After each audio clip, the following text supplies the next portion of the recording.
नमस्कार। अपनी पाठशाला चैनल में एक बार फिर से आपका हार्दिक अभिनंदन है और आपका जो सहयोग मुझे मिल रहा है उसके लिए आपका बहुत-बहुत आभार, धन्यवाद। मेरी जो पिछली वीडियो थी गुप्तकालीन स्थापत्य कला, उसके कमेंट सेक्शन में मुझे एक रिक्वेस्ट आई थी कि मैं मूर्तिकला की जो विधान है, उसकी प्रणाली है, प्रक्रिया और तकनीकों को लेकर एक जो वीडियो है वो बनाऊँ और आज का जो मेरा विषय है वो यही रहेगा। तो चलिए शुरू करते हैं। पहले हम जान लेते हैं कि मूर्ति होती क्या है। मूर्ति एक 3D आर्ट है, यानी कि एक त्रिआयामी कला है जिसकी भाषा है वो मूक है। भारतीय संस्कृति में मूर्तिकला का प्राचीन समय से ही विशेष महत्व रहा है। मूर्तियाँ चाहे मिट्टी की रही हों, पत्थर की रही हों अथवा धातु की रही हों, प्रत्येक प्रकार की मूर्ति को बनाने का माध्यम अलग होता है, तो तकनीक भी उनकी अलग ही होती है। जैसे मिट्टी की जो मूर्ति होती है या मोम की जो मूर्ति होती है उसको हम नरम माध्यम यानी कि प्लास्टिक मीडियम कहते हैं। कड़े माध्यम जो होते हैं, पत्थर की हो, धातु की मूर्तियाँ, उनको हम ग्लैप्टिक उसमें श्रेणी में रखते हैं। संसार के प्रत्येक कोने में प्राचीन समय से ही मूर्तियों के प्रमाण है वो देखने को मिलते हैं। हर माध्यम में हर जगह पर मूर्तियों का निर्माण हुआ है, चाहे वो पत्थर की मूर्ति हो, चाहे वो मिट्टी की मूर्ति हो या फिर वो किसी धातु की मूर्ति हो, पीतल की हो, ब्रोंज की हो, किसी भी धातु की मूर्ति हो। हर समय में हर प्रकार की मूर्ति का निर्माण देखा जा सकता है। मूर्तियों का जो माध्यम होता है, जो मीडियम होता है, उसके अकॉर्डिंग ही उसकी जो टेक्निक होती है, जो तकनीक होती है, उसमें परिवर्तन आता है। जैसे पत्थर या लकड़ी की जो मूर्तियाँ होती हैं उसमें हम कार्विंग करते हैं, उत्कीर्ण करके या उनको काट कर तराश कर हम वो मूर्तियों का निर्माण करते हैं। कास्टिंग जो होती है यानी कि ढलाई की जो प्रक्रिया होती है वो हमारी धातु मूर्तियों में रहती है। इसके अलावा मॉडलिंग में हम मिट्टी या मोम की मूर्तियाँ रखते हैं। अगली प्रक्रिया में असेंबलिंग है। असेंबलिंग में हम छोटे छोटे टुकड़ों के अलग अलग हिस्सों को जोड़कर मूर्तियों का निर्माण करते हैं।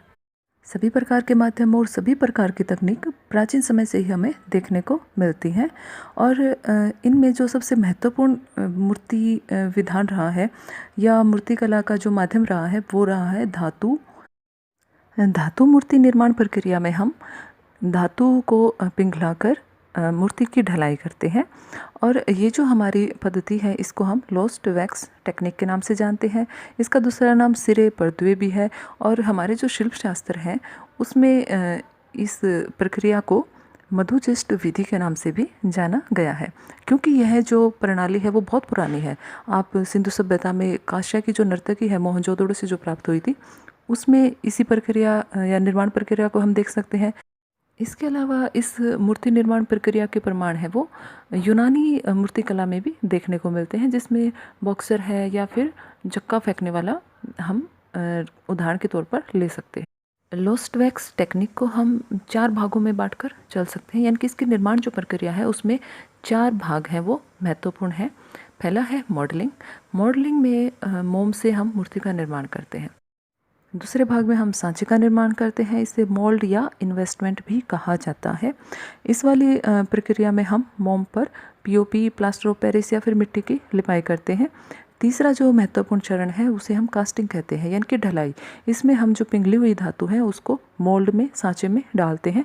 और चौथा जो हमारा महत्वपूर्ण भाग है, अंतिम भाग है, उसमें हम क्या करते हैं कि फिनिशिंग देते हैं। जो हमें मूर्ति प्राप्त हुई है, जिस अवस्था में प्राप्त होती है वो उसका अंतिम रूप नहीं होता है, इसलिए फिनिशिंग करके उसको अंतिम रूप उसका दिया जाता है। इसे परिमार्जन भी कहते हैं। तो पहला जो हमारा भाग था वो है मॉडल तैयार करना, यानी कि मॉडलिंग करना। अब मॉडल तैयार करना है, हमें किस चीज़ का करना है? हमें उस चीज़ का या उस वस्तु का मॉडल बनाना है जो हम धातु में चाहते हैं। यानी कि धातु में हमें जो रूप चाहिए उसके लिए हमें पहले मोम का वो मॉडल बनाना पड़ेगा। मान लो कि मुझे एक सेब की आकृति है वो धातु रूप में चाहिए, तो उसके लिए पहले मुझे मोम की आकृति है वो बनानी पड़ेगी। इसके बाद का जो हमारा दूसरा महत्वपूर्ण भाग है वो है सांचे का निर्माण करना। तो सांचे के निर्माण करने के लिए हम क्या करते हैं कि जो मोम का जो हमने सेब बनाया है, यानी कि या आपने जो भी रूप बनाया है उसके ऊपर हम पीओपी का एक या मिट्टी का एक बहुत ही पतला सा लेप है वो उसके ऊपर लगा देते हैं। पतला इसलिए लगाते हैं पहले वाला भाग ताकि जो हमारे महत्वपूर्ण जो आकृति हमने बनाई है उसका एक एक जो भाग है वो अच्छे से उसमें कवर हो जाए और हमें वही रूप प्राप्त हो जो हम चाहते हैं या जो हमने बनाया है। उसके सूखने के बाद जो दूसरा भाग होता है वो हम मोटा लेप करते हैं और उसके बाद उसको सुखा लेते हैं। कुछ स्थानों पर बिना सुखाए भी यानी कि डायरेक्ट जो ढलाई है या कास्टिंग है वो की जाती है। जो हमारे मोल्ड हैं वो भी दो प्रकार के होते हैं। एक होता है वेस्ट मोल्ड और दूसरा होता है पीस मोल्ड।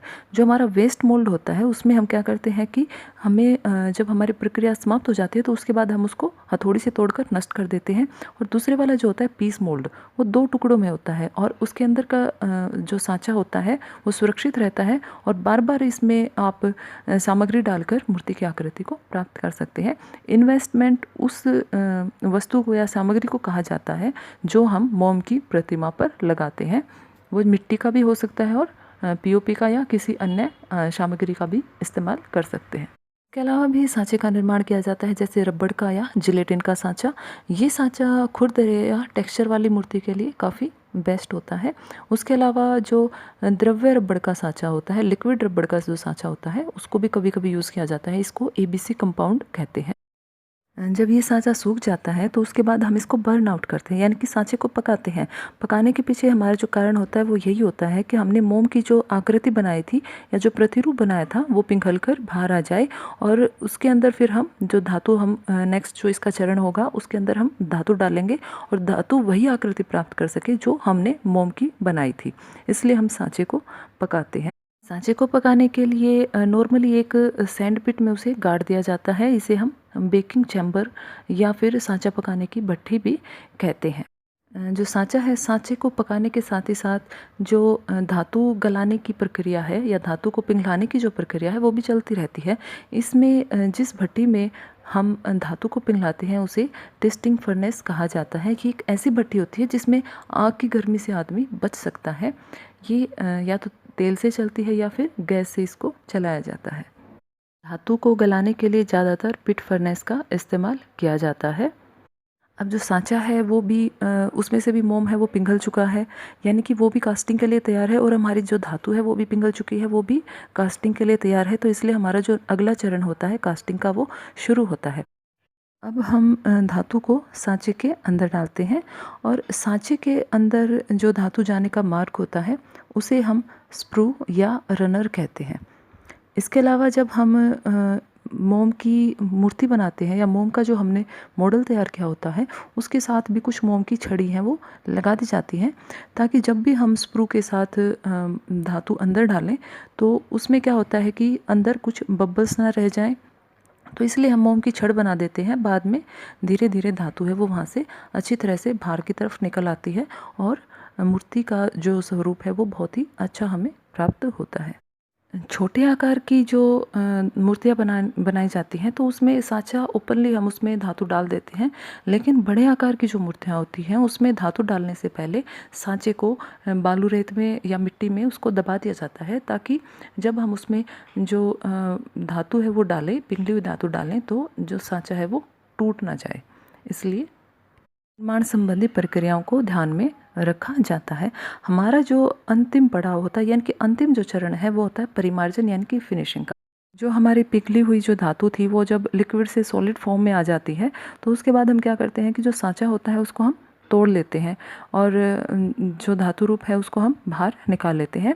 लेकिन हमें वो पूरी तरह से वैसा प्राप्त नहीं होता जैसे हमने मोम की जो मूर्ति है वो बनाई थी, क्योंकि धातु है या फिर जो नेलिंग है, नेलिंग में आपको बता दूं कि इसमें सांचे में कील या जो लोहे की छड़ें हैं वो ठोकी जाती हैं, टाँकी जाती हैं, जिसको हम नेलिंग कहते हैं। या फिर हमने जो मोम की छड़ें बनाई थी वो मोम की छड़ें अब धातु का रूप ले चुकी होती हैं, जो कि हमारे जो मूल आकृति है उसके साथ अनावश्यक रूप से जुड़ी हुई होती हैं। इसलिए हम उसको भी फिनिशिंग के दौरान उसको अलग कर देते हैं। इसके बाद हमें जो मूर्ति का रूप प्राप्त होता है उसको भी रिंग मार के द्वारा रगड़ कर, घिस कर या फिर किसी यंत्र के द्वारा उसकी कटाई चटाई करके उसको अंतिम रूप दिया जाता है और अंत में उसके ऊपर एक धातु का स्प्रे कर दिया जाता है जिसे हम पतीना के नाम से जानते हैं। धातु के जो स्प्रे होते हैं उसके लिए तांबे की जो धातु होती है उसको सबसे अधिक महत्वपूर्ण माना गया है।